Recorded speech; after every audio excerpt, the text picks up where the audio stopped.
Au nom du Père, et du Fils et du Saint-Esprit. Amen. Prions. Dieu éternel, tu as voulu fonder toutes choses en ton Fils bien-aimé, le Roi de l'univers. Transforme-nous en disciples de la lumière et en artisans de la vérité. Fais que toute la création, libérée de la servitude, reconnaisse ta puissance et te glorifie à jamais. Frères et sœurs, les textes de ce jour nous aident à percer tant soit peu le mystère de cette solennité du Christ Roi de l'univers. La première lecture nous montre comment David est passé de 8e fils de Jessé, petit berger de Bethléem, à devenir roi de tout le peuple d'Israël. Il hérite d'un peuple divisé, il en sera le principe d'unité.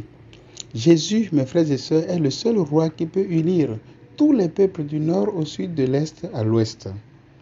Quand nous disons dans le Notre Père que ton règne vienne, nous exprimons notre désir d'appartenir à ce royaume, ce qui suppose que nous en accueillons le roi et que nous sommes prêts à vivre comme ses sujets. Justement, un roi se caractérise par un espace, un territoire où ses aises sont pourvus à son autorité, un peuple qui est son sujet, un style de gouvernement et une loi fondamentale. Qu'en est-il du Christ?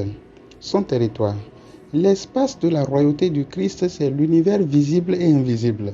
La deuxième lecture d'aujourd'hui nous dit « Il est l'image du Dieu invisible, le premier-né avant toute créature.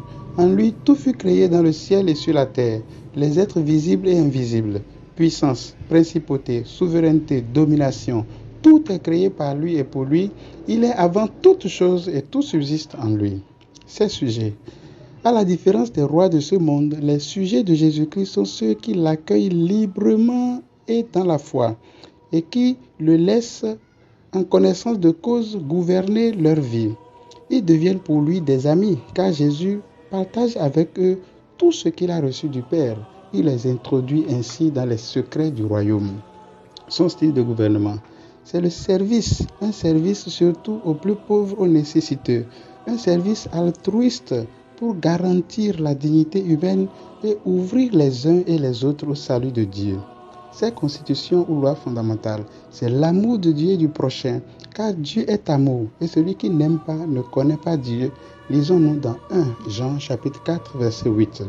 Frères et sœurs, en cette solennité du Christ roi, nous sommes invités à méditer sur la place du Christ dans notre vie, sur notre conception de l'autorité et du pouvoir, sur notre rapport aux autres, spécialement aux plus faibles, sans oublier notre attitude face à la misère des autres. L'épisode biblique de Jésus sur la croix, avec les deux larrons, projette devant nos yeux la réalité cuisante d'aujourd'hui où le faible est opprimé, le juste condamné, au vu et au su de tout le monde, sans que personne ne sente le besoin de se révolter. Cela se passe jusque dans nos maisons, dans nos entreprises, dans nos églises, et par peur des représailles, on adopte le silence coupable. On se laisse entraîner par le groupe, et comme des moutons de Panurge, on n'assume pas sa responsabilité de chrétien. Seul le bon larron ose afficher une attitude contraire.